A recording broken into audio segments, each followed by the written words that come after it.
would like that very much. Some differences are too great. I'm Sometimes sorry. you just I'd have to help accept if I could, but I consequences don't of know where that. to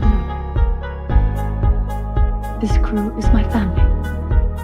I don't want to kill anyone. No one wants another control. In person and remote.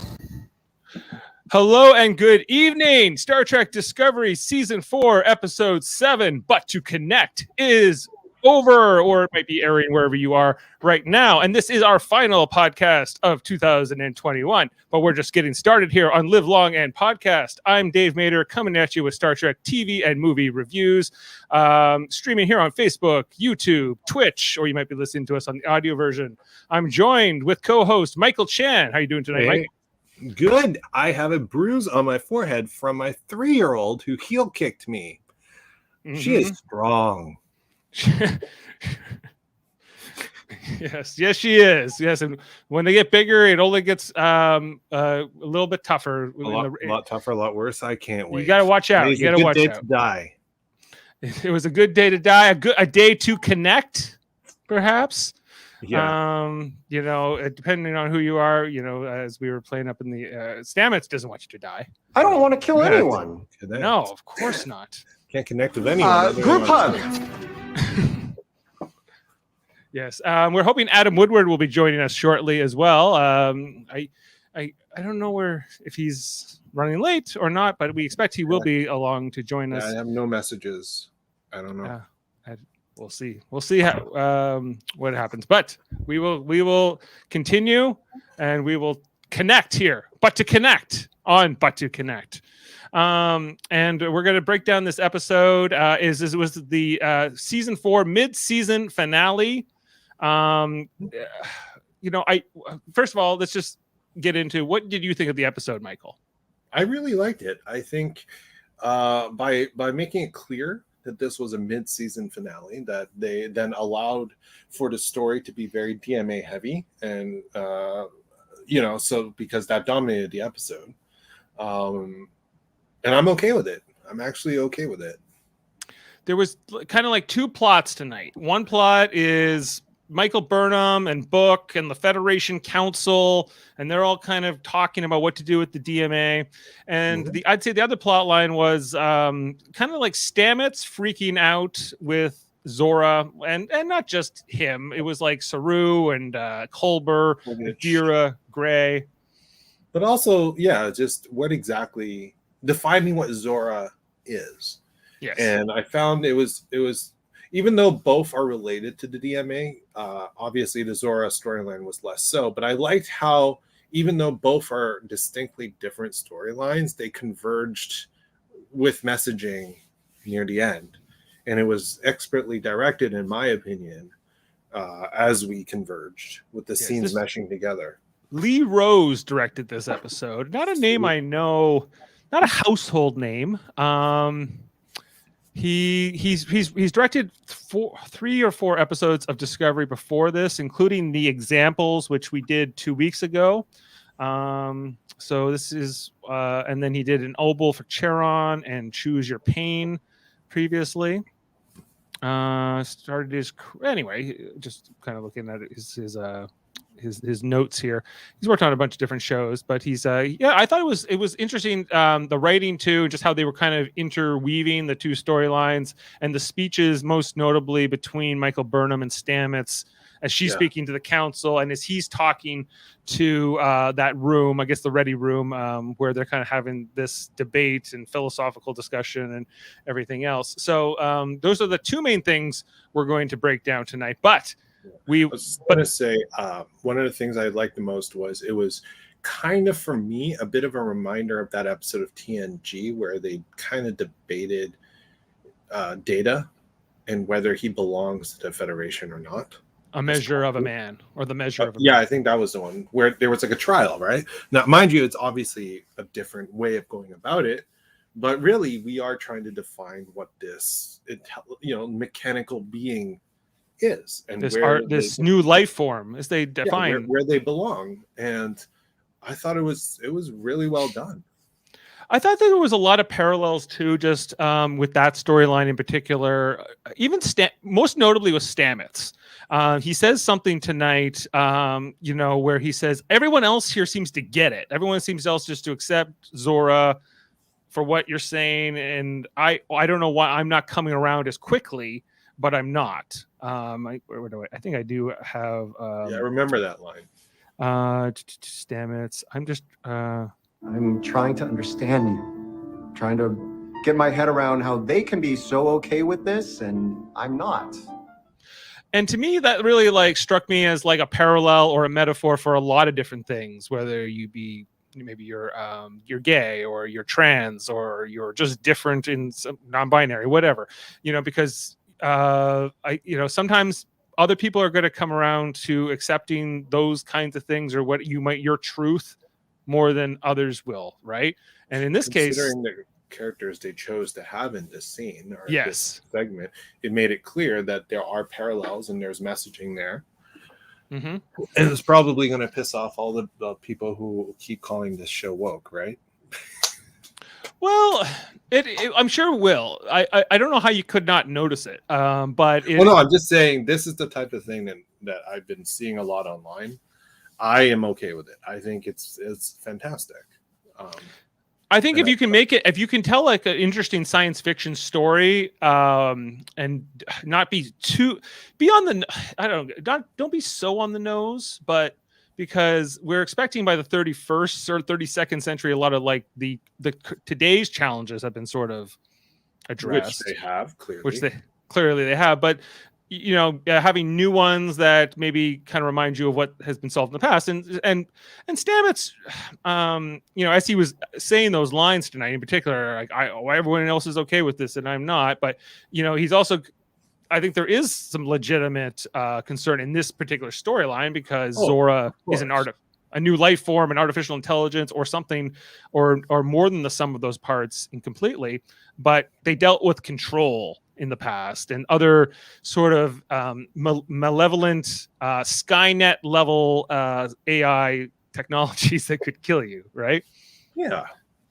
I thought it was interesting though. In a way, although Zora has already been here and they've already encountered Zora, I found it interesting that this episode dealt with the concept of or idea of having first contact with the other like in the other storyline. Yet in many ways, this episode was also a real first contact with Zora as a species. Well, I get like as the new identification was correct. Made. Yeah. So there's a lot of first contact going here too. It feels marvelous. What does? Being seen. There you go. You know who else likes to be seen? Who? Grudge. Yes. And the cat toy. That is a cool cat toy. I want one. She was so Michael, this is how the episode kind of starts, as Michael Burnham is trying to win her over, as she says. Grudge no longer hisses at her. I've never seen Grudge hiss at anybody. But he just, a lot of cat jokes here saying that they have utter indifference, that they're aloof disdain. And there's some discussion there. Actually, there was a kind of a quick discussion before that in engineering, I guess, where Adira was speaking with Stamets and Zora. That was like the other setup for the episode, which was like, they kind of figured out where the DMA had originated from or what the entry point into the galaxy was. But Zora's like, well, no, because if I tell you, you could die. And she's like, well, what do you mean? You won't tell me the information? She goes, I'm sorry, Captain. I will not. And that really starts off like this whole the big crisis, because they've been kind of getting nervous as Zora's been evolving, but this is now if the computer won't even do what you want, what good is that computer? But it's more than a computer, as we've kind of already talked about. Now it's a Starfleet crew member. I would like to respond to Founders 1. Their question was, is the episode not available yet? I think that's what they're saying. My response would be, it is available, I know, in the US, in Canada. The US, it was available on Paramount Plus pretty early. In Canada, it aired in the evening. And then I think around the world on Paramount Plus or whatever other platforms they're able to have a deal with. they've been able to release it today. But if you're not in a place where they have it released, then unfortunately you would have to find another way to see it. Or if you don't have the platform on which it's available in your country, then again, I'm sorry to say, you're going to have to find a different way to watch, which sucks. And in my opinion, was a bad decision for Paramount to take it off Netflix. Yes, absolutely. Yes, that is what they're asking. That is French, actually. I figured that was French, but I just don't know where they're from. I don't. Yeah, and so if, it's airing as we speak right now on the CTV Sci-Fi channel. Right. Yes. But I don't know if you are in French Canada, I don't know what that means. Oh, right. There would be a different time because they're ahead. No, they are same time zone, but I don't know what the programming is for the French language. Yeah, you're right. If it comes at the same time or not. Anyway, yeah. So that's kind of this whole thing is that Burnham and Book and they're like they really like culminated in this episode, right? Like their kind of conflict between what to do about this DMA. It's been kind of coming for a few episodes now. Book is on a mission. He has like a hunter's pledge to avenge his family, avenge his world for its destruction. And you know, as they kind of talk about the cat and kind of the sort of the everyday normality of things, that these two were going to really come to a head in this episode. What did you think of their dynamic, Michael? I mean, obviously they've been hinting at they're diverging in terms of how they feel about this thing. I am not surprised at his decisions, and nor am I surprised at hers. Right? He goes off book in this episode at the end of here. But we've also been talking about throughout the season what's going to happen to him. I mean, he's not part of Starfleet. He's not really part of the crew, yet he's fairly integrated. Well, guess what? He just went rogue. Yeah, him and Tarka, they run off like Thelma and Louise. Yep. In the end of this episode, despite what democracy wanted. And that really kind of kicks off. Well, okay. First off, there was a quick discussion right at the start. Of course, David Cronenberg's back yet again. Yes. I think this is his like 5th appearance in like this season. This is phenomenal. I love him so much, and I'm just so glad to see him here. Yeah, he was great. So I'm starting to maybe kind of figure out what he is or what his role is. He seems to be some kind of scientific advisor or something to like maybe the president. I don't know if he's a member of the cabinet. He wears a Starfleet comm badge, so I guess maybe he is part of Starfleet. Have you been able to see his pips? Are there pips? I don't think there are pips. And I think he just Discovery, COVID, position or rank. Let's see. Alpha Memory says his rank. Where is it? Rank. This is doctor. That's not a rank, dude. Yeah, he's some kind of official. Federation official. Well, he definitely is official. I mean, he's giving orders, man. And his opinions and his assessments matter. He we learned a little bit more about his specializations in this episode because Burnham's kind of telling him like, well, I think about this this thing about Zora, and he goes, oh, I wasn't aware that we shared a background in cognitive science with a specialty in artificial sentience and intelligence. We don't. We don't. That's your department, Dr. Kovich. And so he's here to kind of figure out what to do about Zora. Not just the fact that she won't give up these coordinates, but that it's against the rules for an artificial intelligence to be integrated right into a computer system. I think probably with good reason, as Mr. Saru had mentioned. Where is that? I just saw at the bottom of the entry for on Memory Alpha, it says his Tricom badge suggests a rank of Commodore. Commodore. Okay. Was the lowest flag officer rank, above captain but below rear admiral. Right. Yeah, it's between admiral and captain basically. So he outranks Saru and Burnham. Yes. Yeah. But in this case, in terms of the scene, he's the ranking officer in that room. Yes, and he has the authority on this particular matter. So he's here to sort of kind of figure out what to do about all this. Commodore, interesting. Oh, that's there he is, and just a wide shot. Anyway, and I thought he was really good in this. I thought that his role as sort of like he's kind of like this wise old sage who kind of comes in and tells these Discovery crew members what's up. He's almost like a I don't know, like I said, like a guide to them. And he comes in. What to do with him? Captain Saru then gets him situated. They have a little bit of a conversation there, and meanwhile, we get this council meeting. We get to see what's her name. This one from last season, General somebody. What's her name? I'm terrible. I forgot. General Ndoye. Ndoye, yes.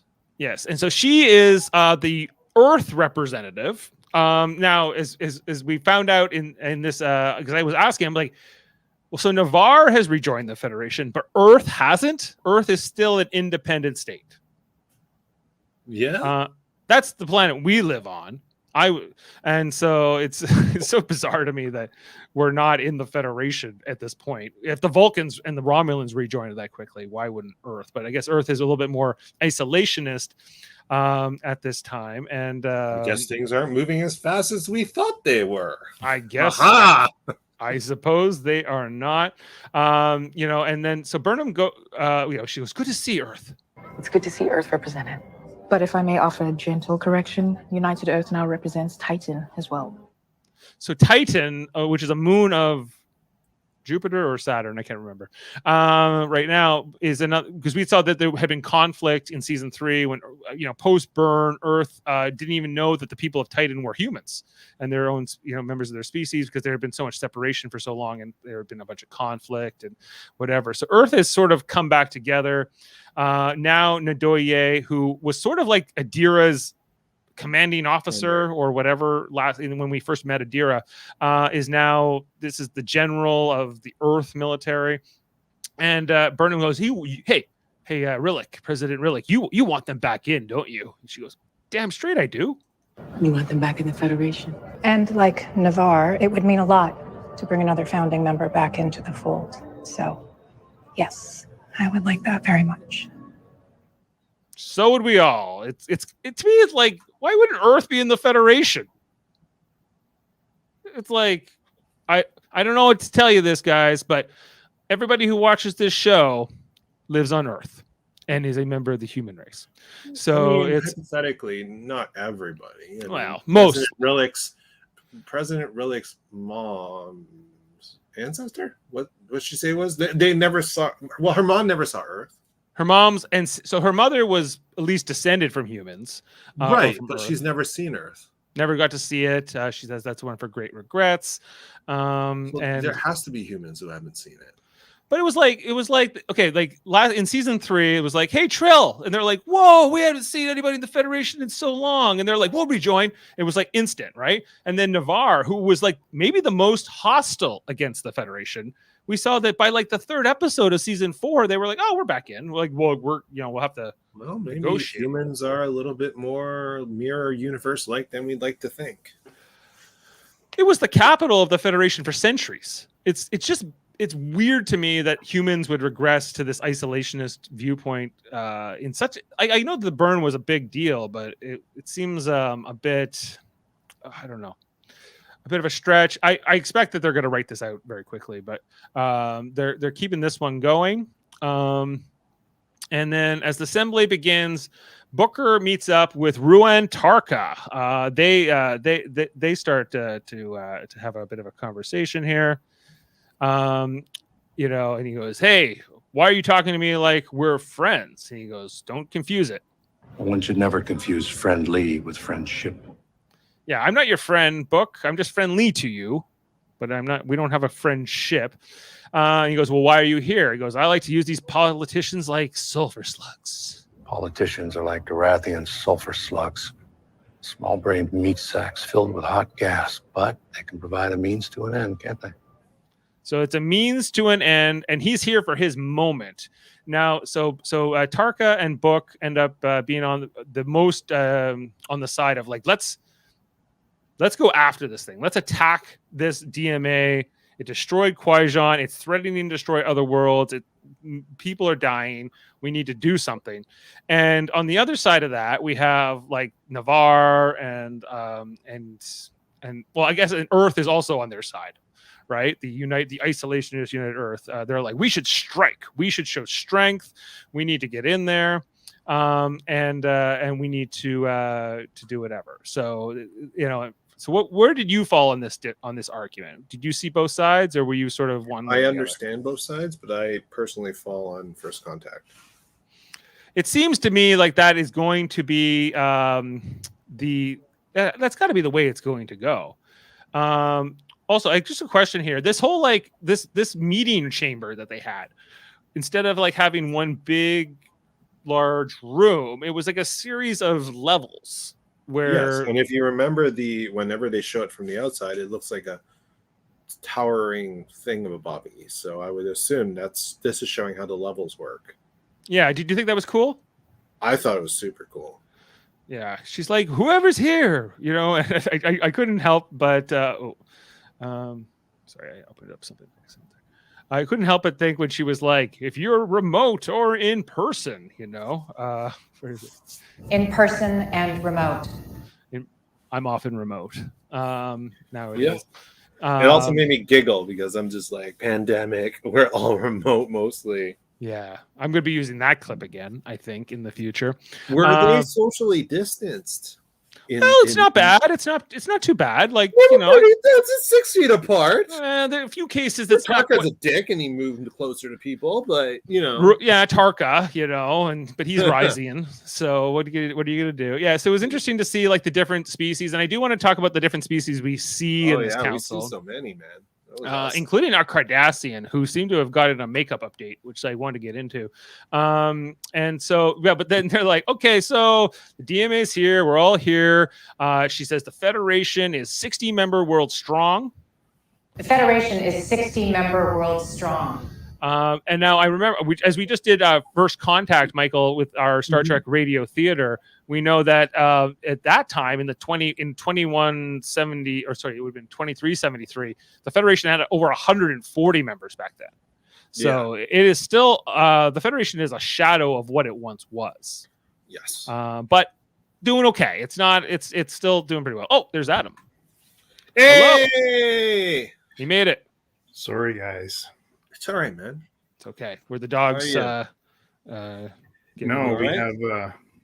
we have family came and they lost track of time. No worries, no worries. Michael and I have been chatting about the episode. What did you think of the episode? I quite liked it. A little slower than I would have anticipated, honestly, with it being a cliffhanger, I guess, of sorts. But it was good. Not a lot of action. Not a lot of action. A lot of talking. But but I think it was necessary. I wasn't bored at all. No, I wasn't bored. It was the two storylines, and we were just kind of talking about the big council meeting and everything else, and then bringing everybody together here and sort of talking about what to do.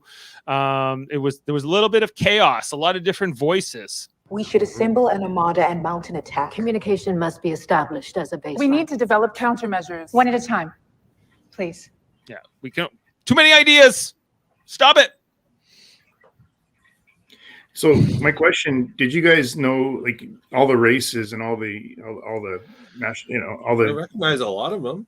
Most of them, yes. I did want. I took a couple of photos as we were going. We see a Ferengi at one point. Yeah, I like the look of him. He looks like an old Ferengi. Yeah, so they we had seen a Ferengi Starfleet captain, I think, in the first episode of this season, and this had been making the rounds on Twitter previously. I'm fine with it. It is a bit of an update, but it's not like it's so far from what how Armin Shimmerman looked as Quark. No, I like else. it. I mean, it looks like a Ferengi to me. It's just older in age. Yeah, there was no question there. No. And then most notably, I wanted to kind of we saw the butterfly people were back. Yeah. I love them. Yeah, and the Trills were there, and a few others, but this one was maybe the most interesting to me. This Cardassian. Yes. Oh, I assume this is a Cardassian. I thought it was a assume so, too. Cardassian, female Cardassian. That is a Cardassian. The only thing that's sort of missing for me is that normally Cardassian women have their spoon, whatever you want to call it, up here in their forehead would be kind of colored in blue. Maybe that's a makeup thing. I don't know, but typically that was the only thing that kind of stood out here. But like, it is pretty faithful to the original design from Next Generation and D Space most notably. But I'd say that it's just a bit more inflamed, or like more sort of like protruding a bit more than like maybe it did on Gul Dukat. Or I would assume the person in this costume is a background actor. So I despite the detail put into the costume, my personal guess is that they also didn't go all out. For example, that the reason why it's bulging like that might be to cover her actual hair. Yeah, because like I don't know how long she spent in this makeup, and I do like this. I thought it was nice to kind of see a Cardassian. I like the look. Like personally, I was like, cool. I mean, it's really close to what we're used to. It's not like a departure to the point where people should be complaining. No, like I don't think anyone's gonna. Well, there have been those that have been really upset about the Ferengi, but I'm not one of them. You know, like what they did with the Klingons, I still will hold them to them accountable for that. But just in a few areas. But yeah, like I think that you can kind of update things as you're going. But this, yeah, we said the Orions are there, the Trills are there, the Butterfly people. Who was the white guy? Was he one of the Butterfly people? Yeah, he's a butterfly man. People. Yeah, there he is. Thank you. These contact lenses just make him look like such a. Like, well, we only saw him in the dark right before, so. Yeah, he was like, things have changed. You're different now, right? Do I have any of the butterfly people? Clips? No, I don't think I do. Burnham and the butterfly people? No. Sorry. And so, yeah, so they were there and they were like, Federation, non-Federation. We're all in this together. We all have to figure out what to do, but we can't decide what to do. And so Burnham's like, listen, we got to like try something more peaceful. First contact, scientific principles, all that kind of stuff. And everyone's like, people are scared. People are worried. Everything else. Yeah. Okay, then we flip back over to the other storyline with Saru and Kovic, and then with this whole scene where like Stamets and Culber come in was kind of funny, where he was like, you know, because basically Stamets is of this opinion that we need to be kind of worried about what's going on with Zora, the fact that she won't give up these coordinates, that she's not complying with our orders anymore, no matter even what the captain says. And Stamets is like, you know, we need to distract it. Group hug. Play the music. He says, play the music. He finds this terrifying. I find it terrifying. The possibilities of where this could go are endless and unpleasant. And he goes, do you remember Control? Do you remember Control, Adam? I remember Control. I also No remember one wants 2001. another Control. Nobody wants Control. Nobody wants another Control. I certainly don't want a season like that again, please. I also remember 2001: A Space Odyssey. Right. So you're thinking, is that why you sent that image earlier? You were like, this is like Hal, right? It's like Hal. Yeah.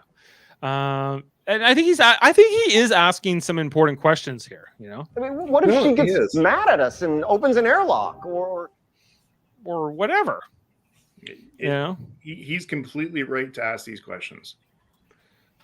But why are the others don't seem to be so... He seems to be like on an island on this issue a little bit. Yeah, he is. And I don't understand why. Like, I think because actually, I don't. You know, he's the guy from 900 years ago, and he's the old man sitting on his lawn. Get off my lawn! Well, like Saru is as well, and so is Culber. Culber, I don't know where he really I didn't really get a sense of where he was. But it's not his job really to be the adversity on this one.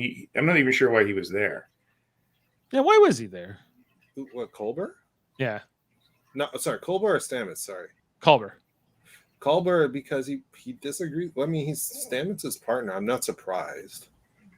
Probably Yeah. trying to stop him from making a mistake, so probably just ran in with him. Yeah, he comes in and he's like, "I'm in this episode too." Well, I mean, like I said, if that was my partner going off like, I'm like, "Yo, what are you doing?" It's like, Yeah. I'm imagining them in the hallway just arguing all the way there. We don't get to see that, and then they burst in. That's what I'm imagining. Yeah, he's like, "Play the music, hit the music. We got to talk about this."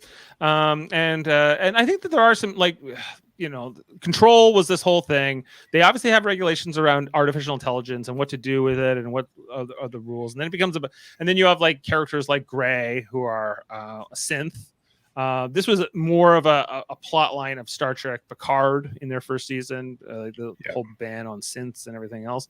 But this is like 700 years later. So it seems, I don't know, I'm not sure exactly how far or not artificial intelligence rights have come in that time, but not that far, or maybe far. I don't know. Well, I think they were set back, right? But I don't know. I think it was an interesting conversation.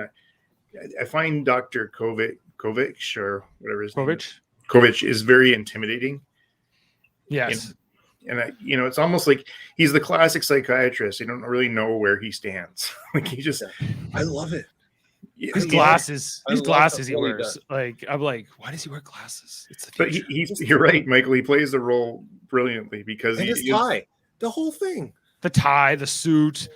He's from the year 3190, but he dresses like he's in, I don't know, 1996. But you guys get the point. The question, like, is he on our side? I'm never really sure of this guy. Like, I'm not even sure what is. We were just talking at the top of the show. What is his role exactly?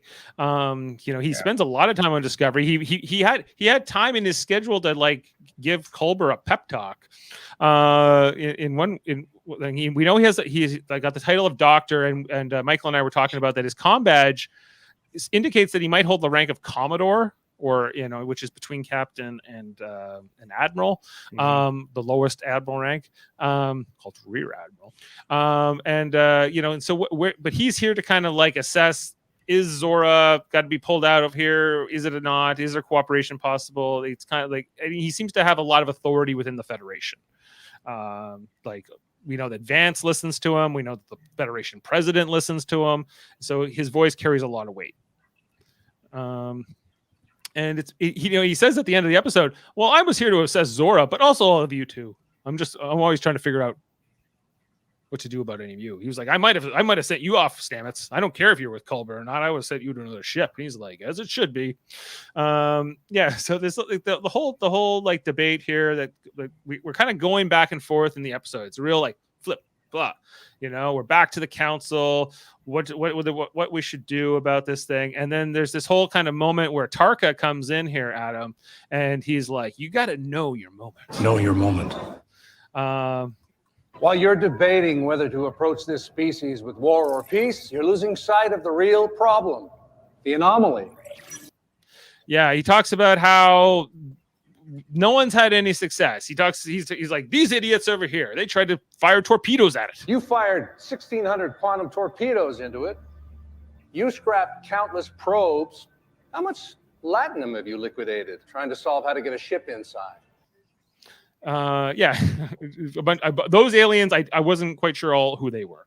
But he has figured it out. He's figured it out, and he's like, this technology that's illegal, and we banned it like 1,000 years ago. This is what it's basically. He's like, what was it called? It's going to destroy subspace. I think. Is it the same weapon?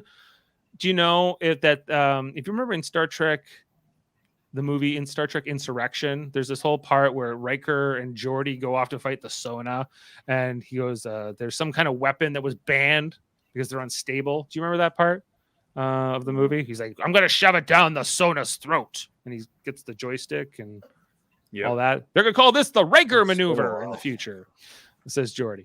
Anyway, so I think it's that kind of weapon. They say it's a weapon that would destroy subspace, and then that would make warp travel completely impossible. So it'd almost be like setting off a nuclear bomb in that sector of space, right? Like it would become, you couldn't go there. You'd only be able to use like sublight speeds, and that means you kind of get trapped there, unless I guess other than Discovery could go there, I guess, because the spore drive would be unaffected. The spore drive doesn't use subspace, but Tarka's like, hey, this is a once in a lifetime thing. We got to make an exception. And I'm guessing Federation leadership could make an exception for a once in a lifetime crisis. Do you guys agree with that? Would this have been the time to? Is the DMA a big enough deal to make that exception? Adam, I see. This is the Federation quandary, right? Do they try to do what they do and reach out and make peace, or do they just go balls in like we're gonna do this? This is a threat and we got to take it on. I got a little annoyed with Burnham in this whole scene and her breathless speech, and like I'm with them. I think that they have very little to do. They just got through the burn, and they have just getting the Federation back together, and now this is a giant threat they have to deal with, and they should probably just go deal with it. Well, and really this comes down to largely between two characters who kind of epitome this, and it's the lovers' quarrel here between Burnham and Book, right? Because Book is fully on the other side, and Burnham is very much, she goes, listen, I understand how you feel. I understand how you feel. But you don't agree. No. And they're diametrically, in fact, they become the respective spokespeople by the end of this for their, we lost Adam. Now he's in another camera. Well, I was just gonna say like, unlike Adam, I think we have to consider her history, right? She's not originally from this time. She comes from a Federation in the past. That would I would think immediately think about First Contact, despite damage. Sorry, Adam, we're getting a bit of feedback off. And despite her being here for a while now, I think she still upholds those ideals and is thinking of this as what are the ramifications of something like this? If they move on the DMA like this from an outside threat, what will happen if there was an inside threat? Right? Like a domestic threat? Yeah, well, within the galaxy. Like if they want the Federation to grow and to have people's trust, they can look back on an attack on this new species. Sorry, are you hearing that? I can hear it. Hello? You changed your setup, Adam. You guys hear me okay? I can hear you. I can hear you, yeah. But when Michael talks, it comes through your speakers, and then that's what I'm hearing. Am I too loud? Guys, I'll just come on when I need to speak. Oh.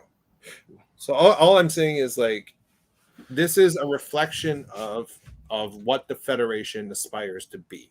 Regardless of how big this threat seems to be, I think Burnham holds ideals from a different time period, mind you, and understands the value of First Contact in this time period as they rebuild this Federation. It's why I was not annoyed with it, and I actually agree with her stance on it in the end. Mind you, I do absolutely see why people would want to act on it now, because it is such a massive threat and it blew up a planet. Let's go to Adam. Let's see if we can get him into this conversation. So, no, I hope you guys heard it before, but what I said before was I agree with what's his name? Sorry, Tarka. Yes. Tarka. In this case, they do, in my opinion, they probably do need to act quicker than normal, because benevolent or not, at this point they have destroyed a planet. There's a huge threat to the Federation, and I can understand there's this sense of wanting to get something done here. Now, that sort of makes me, the fact that I'm taking this stance, because usually I would say, side with Burnham, But in this case, I believe they just need to get this looked after before it gets even worse. I agree, and that's why it was great that they got the coordinates, because now they can jump. Yeah. Yes. I don't know. Like, I think that ultimately this is kind of going to be set up that Michael's going to be right and Book is going to be wrong. Here, I don't see how it's going to be anything but that. It seems like, you know, like the benefit of the doubt is always wise, and hatred is always foolish. Seems to be sort of what's going on here. Vengeance is always foolish. I would be surprised if it is somehow Book and Tarka end up being on the right end of this argument. I can't see it coming, but that's the Star Trek way, and probably is the best way to go. You know, I'm not going to be disappointed if that happens, Dave. Yeah. I would say that if this was our universe, I would be concerned that if they have a DMA weapon, let's say, and we blow it up, what else can they send at us that we can't stop? Yeah, if you remember, like the butterfly people weren't even willing to give Captain Burnham the benefit of the doubt when she showed up giving them free dilithium, and now they're willing to give this species C10, who they don't know and who have killed billions of people. They're willing to give them the benefit of the doubt. So it's, hey, good. That's quite progressive of you, butterfly people. But you know what they should do. So she says, "Hey, we're gonna call a recess. This issue is hot, and we're all gonna go out and have a discussion." And so back over to the whole Zora storyline really gets, I'd say, comes to a head when over this whole idea of a failsafe, right? Because they're like, well, what if Zora gets out of line? What are we going to do? And I don't have a picture of it, but this whole the idea of was the failsafe wrong? Was the idea of a failsafe wrong for Zora, Michael? I think Zora's idea wasn't wrong, right? The move that she took was logical from her perspective. Was it the best move from an outsider looking in? No, I don't think it was necessary. But I understand why for Zora it made sense. Well, yeah, because Stamets is like, well, that's a start, but it's not quite enough. Adam, the really, and I think Gray has the biggest objection here to the idea of this, right? He's like, this device is wrong. We can't just yada yada past this point. We need to get in here, and this is wrong. This would be like the equivalent of having like a device implanted in the back of my head, like in Suicide Squad, where you could kill me whenever you wanted to, anytime you didn't like what I did. Two, in my opinion, again, you've got a sentient being who's now giving me a kill switch. First of all, I wouldn't trust the kill switch that said being would give. I think that they need to have the ultimate control over that.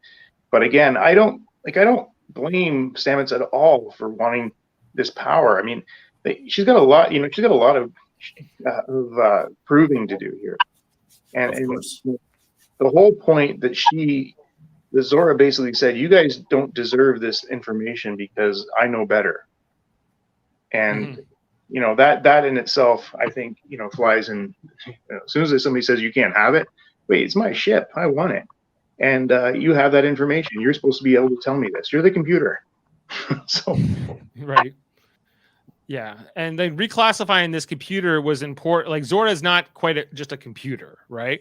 It's a new life form, but the idea of like, well, you can't be trusted because I need to protect you from yourself, kind of flies in the face of us. And it was almost like they had to convince Zora of some basic morality, of some basic like sort of like, this is how you work with people, this is how you integrate with people.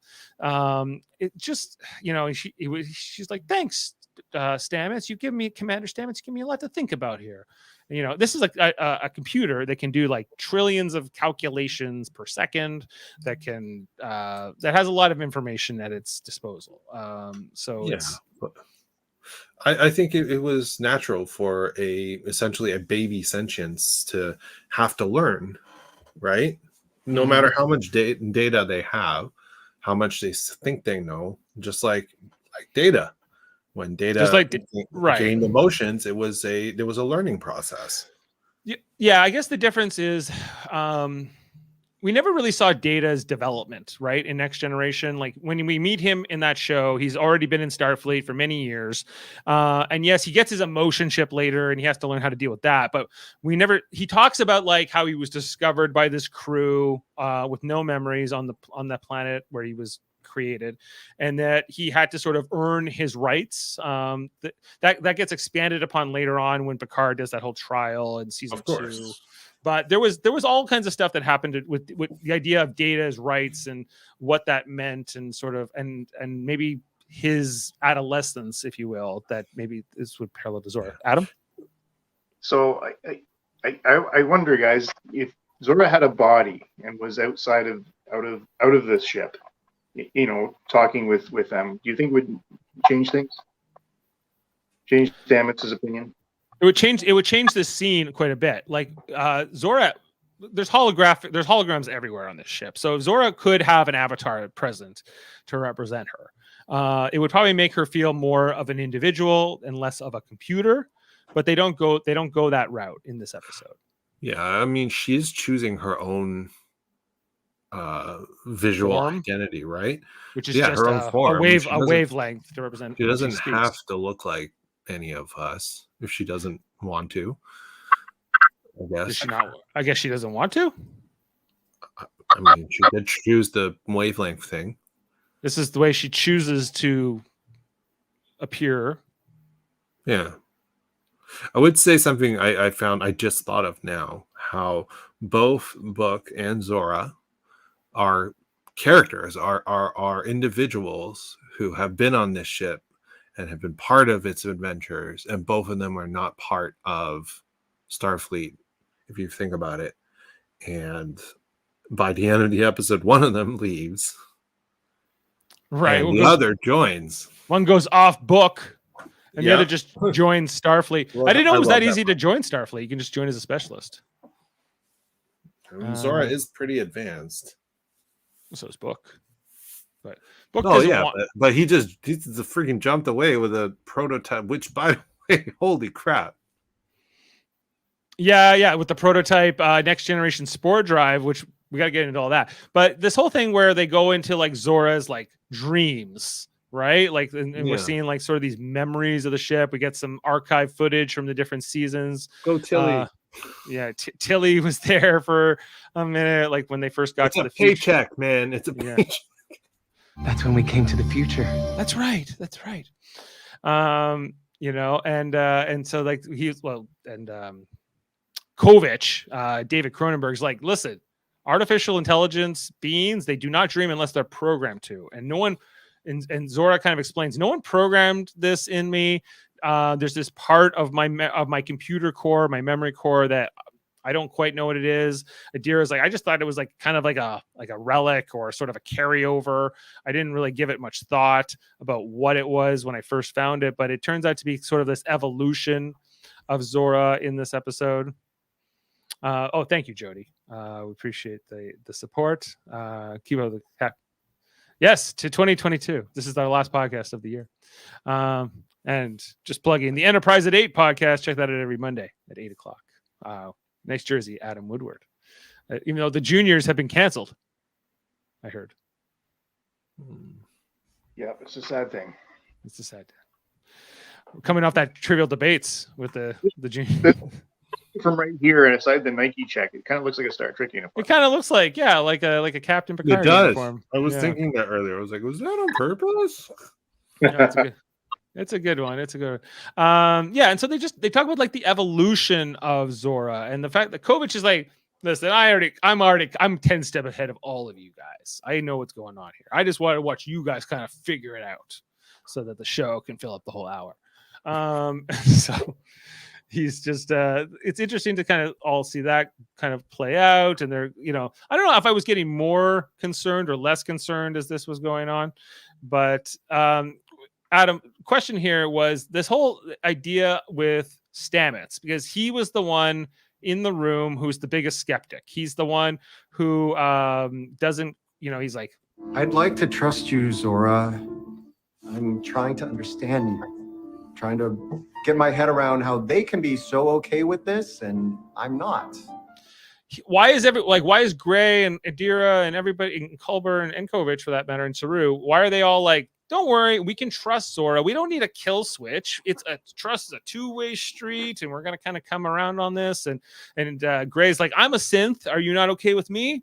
So it was what did you make of Stamets's position? Like, was this? I'd mentioned before you joined the show that it's kind of a metaphor for, like, if you had like somebody in your orbit that or if you yourself had, like, were coming out and you were saying, some people might accept you more faster than others or might have more reservations or whatever it might be. Did that? I don't know. I'll just let you talk. I've asked you 8 questions. So, for one, I think Stamets is very cautious. He's the chief engineer of the ship. He's got to keep it together. And so being cautious and asking questions about, the true intention of Zora is right. There's no reason at this point not to trust her. However, she controls a lot of pressure. She can turn off life support. And, back to Gray doesn't have that power to do that kind of thing. Like, he can't, there's no threat to the ship, I don't think, from Gray. However, Zora can do a lot, and has already exercised will in not giving them information that she should be giving them to them. So, in that in itself, that this now sentient being has made a decision and is choosing at their best, sort of acting in their best interest. Again, that's not what humanity wants. I just, especially the Starfleet crew, they just wouldn't want that. I mean, I can't imagine any Starfleet captain along the way saying, "Hey, Burnham was right. It's her ship. Tell her the information." Yeah, can you imagine? Picard goes to Data. Data, did you figure out where we have to go? Yes, Captain. Well, tell me where. No, I don't think. I think it's too dangerous. I don't want you to get hurt. Right. You'd be like, "What the hell out of here, Data? What are you talking about?" It's just it doesn't. So remember. Zora, I was just going to say, Zora is not, if since Zora has been determined to be an actual new species, new life form, its own thing, it's not part of Starfleet, and by that determination, it has the right to withhold information. So the question then is, if they want to be part of Starfleet, and the answer was yes. Then if the answer is yes, then they have to abide by their rules. And if the answer is no, then I think that Kovich would be right. You have to get out of here. You can't stay out. Yeah. You can't stay where you are.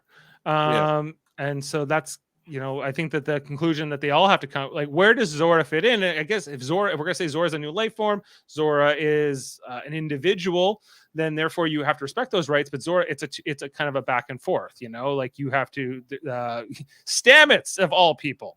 Stamets was saying that, there's everyone on the ship is in a chain of command. Yeah, like I couldn't believe this was coming out of him. but yes, that's right. That's correct. And there's a structure here, and there's a way to go, And so it was that. For this to come out of him, I was impressed. Any thoughts, Adam? Okay, so this is where I keep coming back to. I think they're going to pull Zora out of.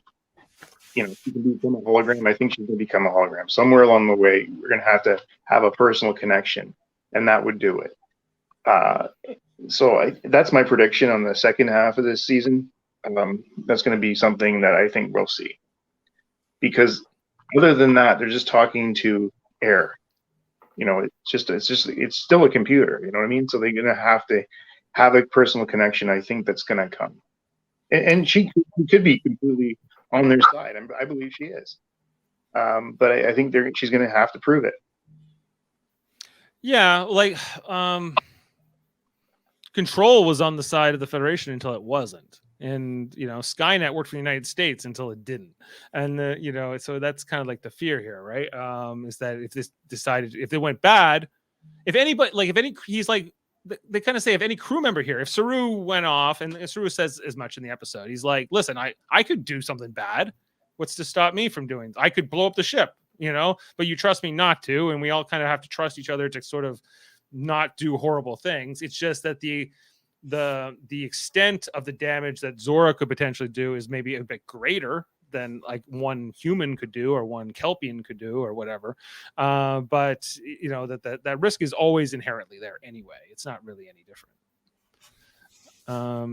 Yeah, I think that it is, though. I think that if one of the crew members was trying to, turn off life support or open hangar decks or something, it would be probably caught. While Zora will have ultimate power to just do things and make it seem that she's not doing it. Right. The possibilities of where this could go are endless and unpleasant. Mm-hmm.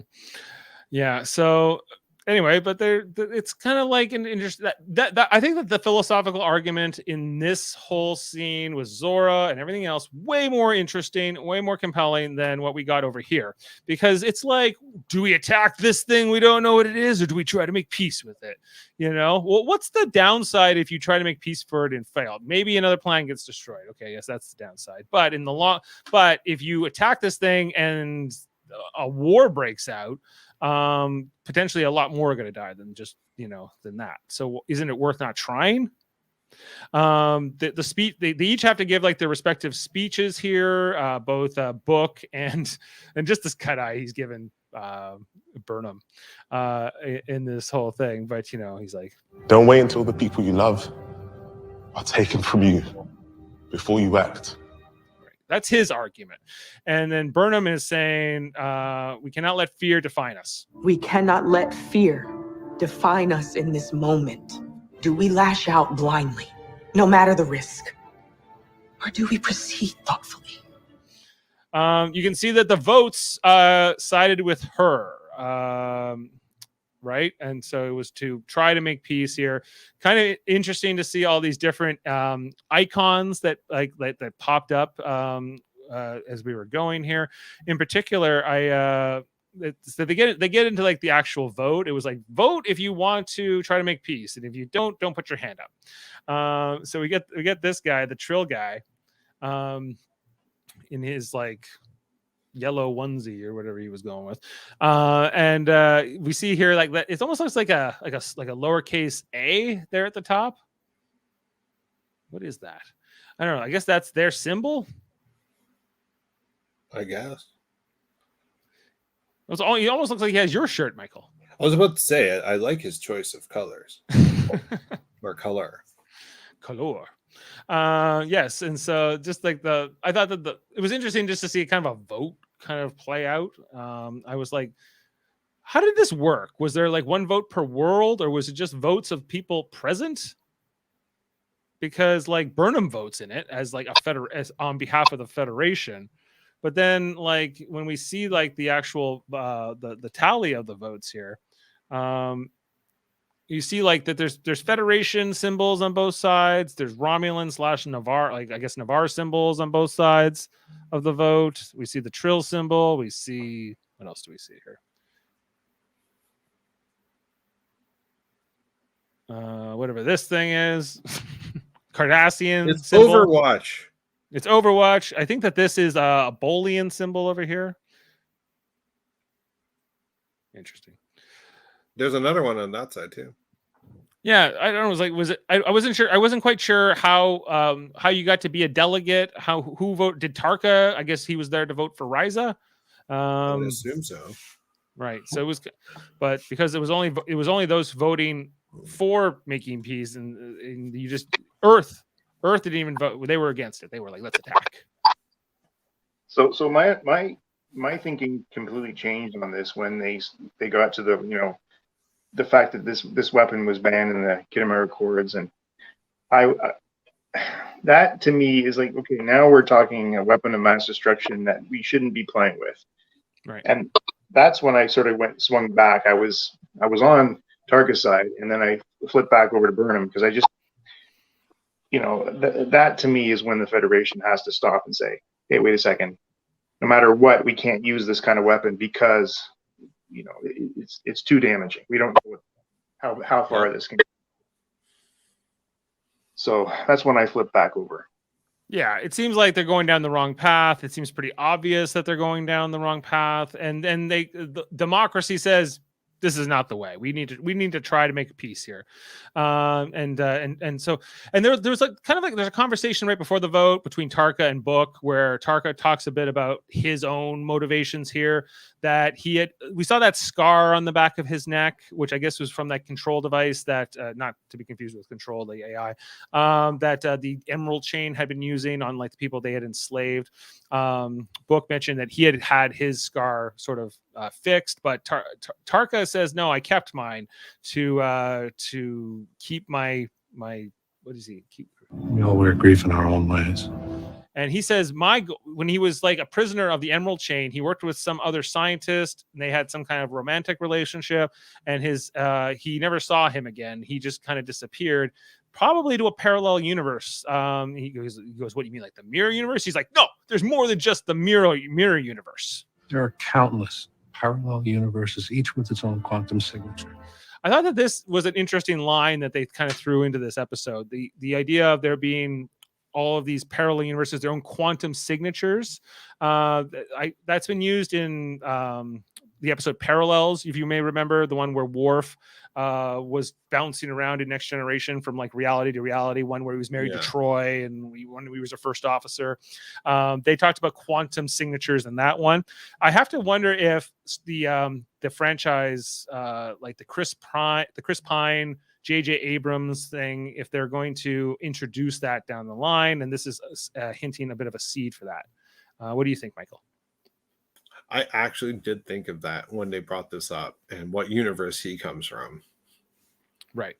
Because do you feel like the audiences are getting more and more comfortable with the idea of multiverses, even especially coming off of like this Spider-Man No Way Home film? I haven't watched, but yes. You haven't seen it yet, but you've seen the trailers. Oh, I understand it. But wait, no, I haven't seen the latest trailer. I've avoided everything but the teaser. But I do recognize there's some kind of multiversal thing happening. Right. There is.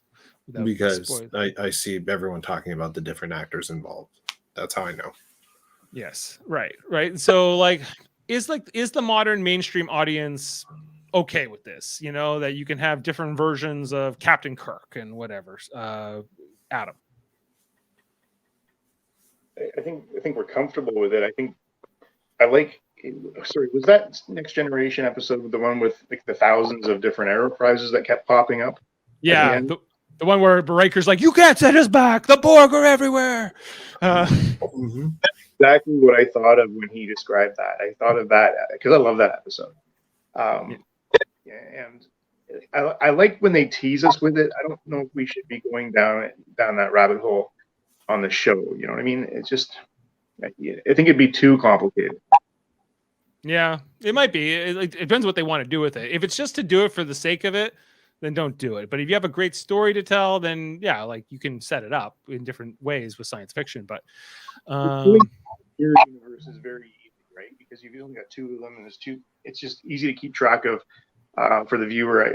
I'm not sure whether we could really watch multi universes going on or multi storylines. I would imagine it's more, if anything, just some kind of cameo or like, here's an image from my world, from Tarka or something. You know what I mean? And it's right. Movies. But I don't know. He says the reason he's doing all of this isn't to take down the DMA, isn't to stop more people from dying. It's just because he wants the power source in this device so he can use it to travel to another dimension, which is like, I guess, like paradise. He says there's no war there, there's no pain there, and maybe my lover's there. That's right. So he's motivated by one singular purpose. It's love. Selfishness. Well, yeah, selfishness due to love. Yes. So a noble selfishness. Allegedly. He needs to get into the what do you call the nexus, and whatever it takes to get there. And I just, I get it. I understand that desire, but you're killing tons of people on the way to get there. It doesn't seem to work. Right. Yeah. Like just I'm just trying to understand you. I'm trying to understand you. I don't understand you, Tarka. But books, like, whatever. They're sort of like, they're not friends. They're friendly and they're kind of allies in this argument together, right? And so they, you know, but I think it's they sort of understand that they have their own motivations here. And then the vote happens and everything else that kind of plays out. I'm just trying to think of what else we haven't kind of covered in the episode yet. We talked about the vote. At the end of the episode where we discover they have the prototype spore drive. Yes, right, because he's Dave, before you get there, are Book and Burnham done now? Like, have they just basically put their flags in the ground, their stakes in the ground, and said we're going different ways? They are going different ways. Well, I don't know if it was before he ran off, if that was definitely the case. Was there something he said or she said that made you think that? Well, you know, he got up and did, you know, his little speech, why we should, go after this. And then she was waiting for somebody else to step forward. Like, she did not want to be the one to plug this, for her to, take the higher road. And but she ended up going because nobody else was. And I think when she had to go forward, she's just, how can we work together now? How can we be intimate? Well, yeah, like, why was there was a lot of people who voted for peace. Like, it didn't have to be Michael Burnham to stand up. She goes to like President Rillick at one point during the recess. She's like, can you not push this? She goes, hey, listen, I'm the president. I got to be neutral. I got to be like Switzerland here and convene this. But you could. You're the people listening. Know about neutral zones, right? Yeah, right. I was like, well, why Navarre was clearly on the side of let's try to make peaceful first contact. So President Tarina could have made this counter argument, but I think it works better dramatically if you get these like Book and Burnham being the two here who are still in love with her, and he leaves grudge with her. He does leave the cat. He's like, you know what? I disagree with your opinions on dark matter anomalies and what to do about them, but I know you know how to you got the cat toy. You are winning her over. Speaking of love, this little love continues here. Yes! Between Saru and President Tarina Navarre, as he brought her a this plant to make tea from. Do you guys like this? Michael, what did you think? I love it. The best moment of the entire episode for me. Yeah. Adam? Yeah, it was cute. It was cute. I like that he has a life too, and he has his interests, and it's not all work. He's a great character, and this just sort of brought more depth into him, I think, tonight. Mm-hmm. They Tall need drink to of make more Kaminar. short tracks and have a Shape of Water moment between these two. Was she in a shape? She wasn't in the Shape of Water, was she? No. Okay. No, I'm just pointing out that but he would love a short track where they date and he like she is smitten. Come on, it's right there. She's like, oh hello. Oh yeah. Oh yeah. I want to know about your hooves. Take me diving. She's like, have you seen him run? It's weird. It's like a horse. But if he kicks you here, and then we also had a bit of a departure as Gray is leaving with Guardian Z, and Dira was going along for like sort of the ride to see him off here. It was almost like a little bit of a your kids going off to college here scene. But will Gray be back? What do you think? Gray will be back just for cameos and such, but honestly, I'm good riddance to Gray. It's time to him.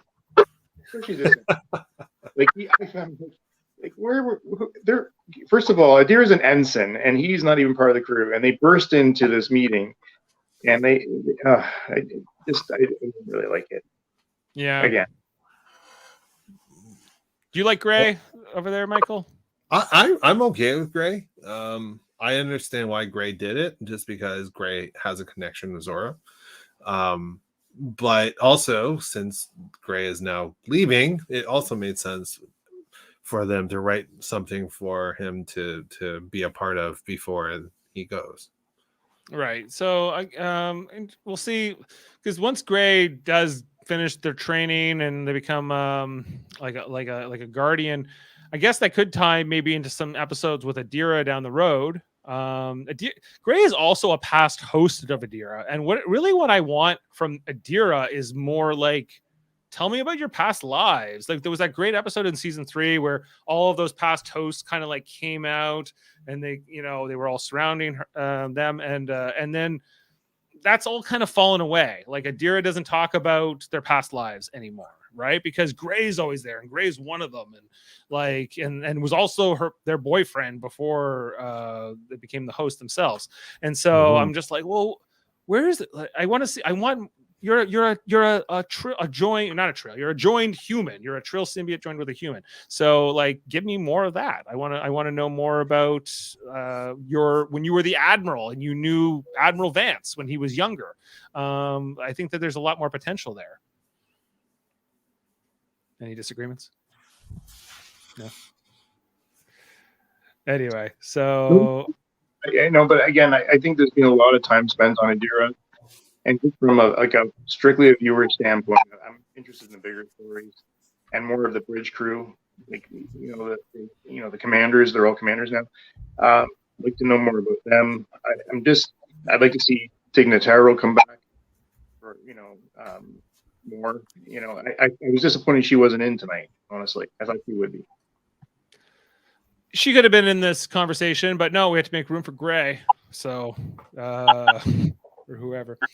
Yeah, and then the finale here, when we Ruan Tarka shows up with his prototype spore drive that it's really small. It's just this little box, and he can go into any ship. And I don't know, there's a little bit of I don't know, this uneasy alliance between Book and Tarka, because I don't think Book really likes Tarka.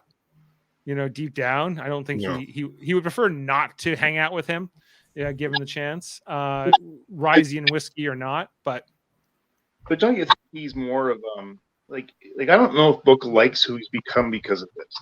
Like he's a lover of life, peace, and now he wants revenge. To me, it's not him, and that's what I really think he's struggling with, is the fact that he wants to kill something. Yeah, I think when we see him throughout the rest of the season, there's going to be a lot of internal turmoil playing out. Yeah, well, like given the chance, like if you could kill whoever's responsible, would he do it? Like he's not really that kind of a person, like you're saying, but he's highly motivated here, and I just thought it was. But at the moment, he is like in theory, he wants revenge, and he's willing to do whatever he needs to get it. Can I say something about the box? Yeah. For with the that not that box, but the box that came in, dude, it looks so old school, like something from DS9 or something. It's just like for a moment I was like, wow. Did they just go and raid like the props department from an old? Maybe they did. Because and I liked it. Like for me, it was like very Star Trekian. This box. Like I didn't really necessarily think it looked ancient or sort of archaic or anything. But no, I meant like it looks more prop like than stuff usually on this show. Well, usually it's just a CGI. It wouldn't even have a physical form. It just looks, I don't know. It just it gave me a big hit of nostalgia. It doesn't look ancient. It's the feel, the look of it. It's just very Star Trek. Yeah, oh yeah, it was. I agree. It was cool. I thought it was neat just to see them pull this device out, and he was like, I just plop it into your programmable matter, I guess. Yeah, and it's going to work like any kind of spore drive. Yeah, right. And so, just as like Burnham's putting together the pieces here at the end, where she's like, "Wait, where's Book?" And yeah, it kind of just goes into like his console here and becomes part of his ship. It's neat. And he's like, it's going to work just like it, because she finds Grudge in their quarters, I guess, just in a box. He seems okay. Seems chill. I really like the cat box. Oh, I love the cat box. Yeah, I should talk to Jane. Can we get one of these cat boxes? It's Star Trek. It would be like a Star Trek carrier. I don't know. We'll have to see if that's Anyone wanna available. call the studio, see if they have it for sale. Yeah. And she goes, wait, where's she goes, where she's about to say like Zora, where is Book? But instead she goes, Zora, where is, and then she goes, Grudge? And she goes, Grudge is right in front of you, Captain. Don't you know that? She's like, yeah, but where's Book? Well, Book is about to leave. Basically, we see him, as I had mentioned earlier, she just kind of left stunned, looking out the cargo bay as she sees Tarka and Book fly off, and they go Thelma and Louise style into the great unknown as they jump away. Can Discovery just follow them through the mycelial network? How does this work? Is it traceable? We're going to find out. But this is the cliffhanger we're left with. Was it satisfying for you, Adam? Yes, it was satisfying. It just was so not what I was expecting, and I don't know. Usually you get some real big build up to a crescendo that just, and you're waiting. Oh, and now, I mean, in flying away into the night now. Yes, I'm still very curious. I'm just not as excited as I thought I would be going into this pause. Yeah, because we had 2 episodes in a row that were a lot of just talking about what to do about things, which gave us a lot of character development, a lot of exposition, but not a lot of this is also kind of an action-y show most of the time. So I am thankful for some of the more quiet moments we get, but the trailer made it like they showed us sort of like what's to come in the second half of this 4th season. Yeah, I'm excited. I think they're just going to start ramping up now. Yeah. Yeah. Don't get me wrong. I'm not unhappy with it. I'm just not. It's just not the usual recipe they follow. But isn't that a good thing though? Yes, actually. Yeah. Because I liked it. I was just caught off guard. It's like, whoa. Yeah. And then Kovic. Whatever we think we know about species 10C, we're wrong. We're wrong. Everything we think we know, throw it out the window. It's not the case. But what do they know? What do they know? We don't know anything yet. They are coordinates. They know they're from another galaxy. Yes. And that they have this insane weapon thing. Insane amount of power, and they can control things that they don't understand. But that's really all they know. That they know that they don't know a lot about them. That's right. Right. Well, I'm going to guess they're going to learn more.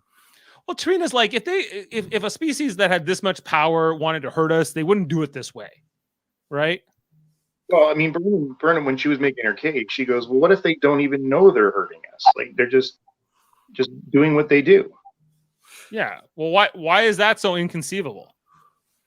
It's very conceivable. It is conceivable. What if that's their spaceship? Yeah, but maybe it's just. But she gave an example of another race that had done something like this, and she's like, yeah, the worms on Denoblia do all this, and we don't consider them malevolent, or I think even Picard made same analogies to the crystalline entity in the past, or he's like, a whale eats lots of algae and plankton. It's not evil. It's just eating. If you're an algae or a plankton, I guess a plankton, you would think so, but you might not not see it that way, right? It could be much bigger, and so. It's just strange to me that Book, who is this guy from the 32nd century, I get he grew up in hard times post-burn, but he's really, he's like, we don't have time for philosophical enlightenment now. And Michael Chan here was saying earlier, he's like, she's from a different time. She's more idealistic. She's even than some of these, even than Tarina or President Rillick are in some ways. She has the benefit of seeing Starfleet at its best. Not best yet. At a great time. At the time, when it's ideals, I know it's wartime, but still, it holds its ideals that back then, they were trying to hold, right? A larger federation, a more idealistic federation, and different from the one we have now. So obviously her experience would allow for her to have a different perspective than Book. Right. Adam, any thoughts? I think it comes back to this, what I was just saying about Book. I don't know if this is him. It's definitely not him. It's definitely not how he operates usually. But he's got huge grief. He's got huge anger about his planet being destroyed, and rightly so, and his family. But I'm just thinking that somewhere along the line he's going to rethink his strategy here. Yeah, come to Jesus moment. Like when he has to press the button, is he going to press the button? Right. And Tarka's being like, yes, we have to do it. I need to get to the other dimension where my friend may or may not be. But just in case, even though I'm from Ryza and I can go to Ryza anytime I want. But they're all, according to Tarka, they're all idiots there. They're all idiots there. He doesn't like them. Do I have that? Surrounded by, on the pleasure planet, surrounded by idiots. I know I have that somewhere. Anyway, let's get into the ratings for this episode and kind of figuring out. I don't think we have a lot of the thing. I was never understood on Ryza. The pleasure planet, surrounded by idiots. He's never understood there. That's why he wants to go to a different dimension with a different quantum signature. Okay, let's go in reverse. Adam, what do you want to give this episode? I'm intensely curious to see where we're going to go. And, Valentine's week, I'm excited about it. And I'm going to give it a good solid 8.5. 8.5 from Adam. Okay, Michael. Back down to 9.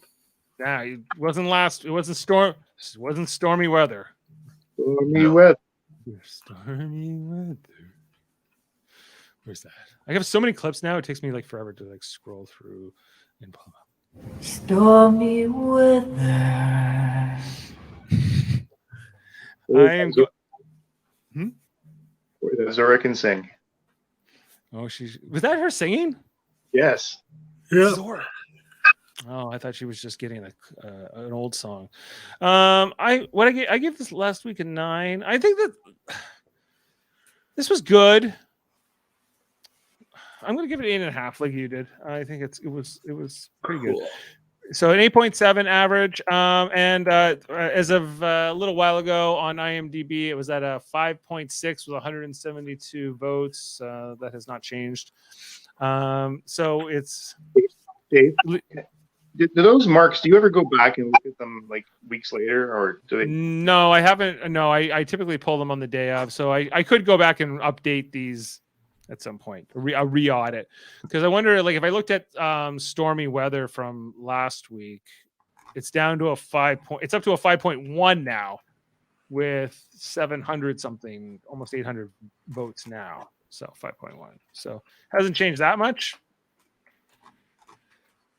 But yes, so that is the end of season 4A, I guess. And we are back the week of February 14th, as Adam had mentioned.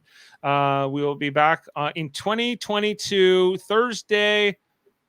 Looks like February 10th will be the date that we'll be back to talk about episode 8, named to be determined. Still, but that concludes our analysis of Star Trek Discovery's But to Connect. We will be back in 1 week's time on next Thursday to discuss. Well, I will be at least to discuss Star Trek Prodigy, as they will be finishing off their first season. I'll be here with Jessica Chan, Michael's wife, along with Davin Skellhorn from Locutors of Trek, at least up until when she gives birth. So she's got, you guys got a bun in the oven coming. Coming down. So we're all very excited about that. But we'll be talking about the continuation of Star Trek Prodigy. And also check on Mondays, check out our Star Trek Enterprise podcast. As Jody had plugged earlier, we're 5 or 6 episodes now into season 1 of Enterprise, and we're going to break them all down one at a time and figure out if it's the long road is going to take me where my heart will take me.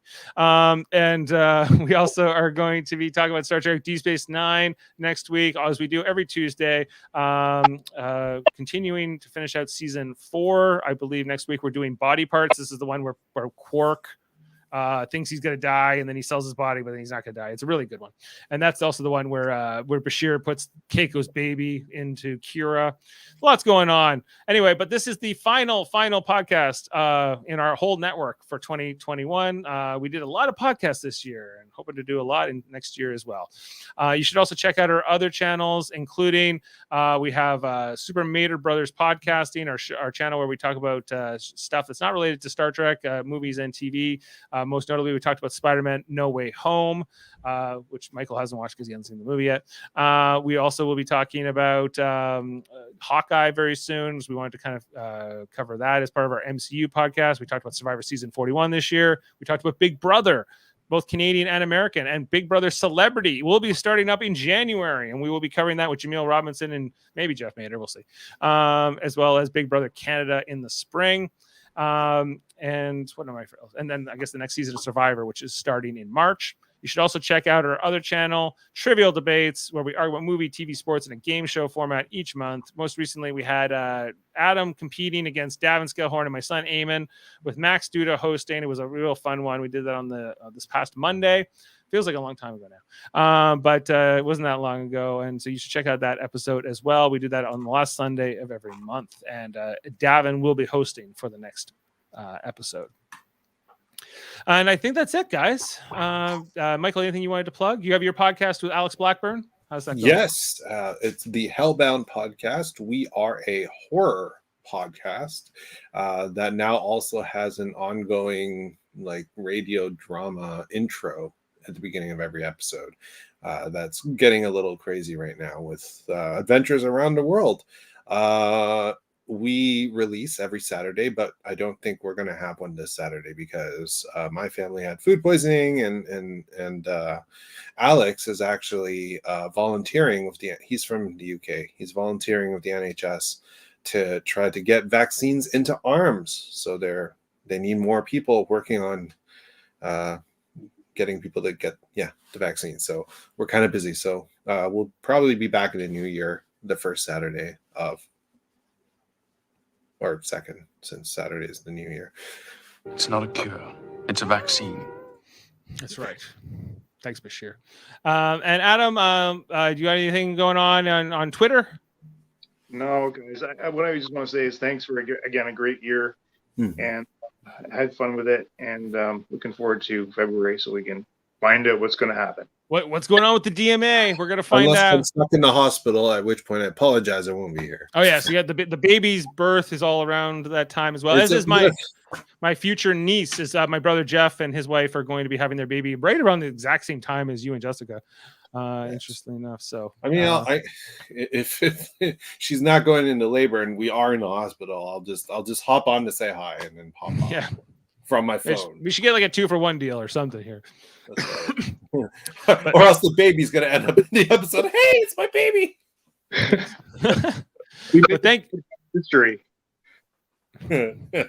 but thank you both for talking with me every Thursday night. Also Ashley Millard, who's couldn't be with us tonight. She's under the weather, but she is hopefully stormy weather.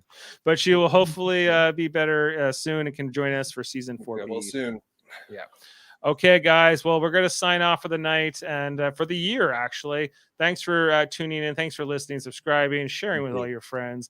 And to take you away, I think we need some good Burnham quotes here. How about we go away with that? For generations, the Federation has sought out new life, new civilizations, not to destroy, but to connect, even in the face of uncertainty. And we can't let fear. We cannot let fear define us in this moment. Live long and podcast, everyone.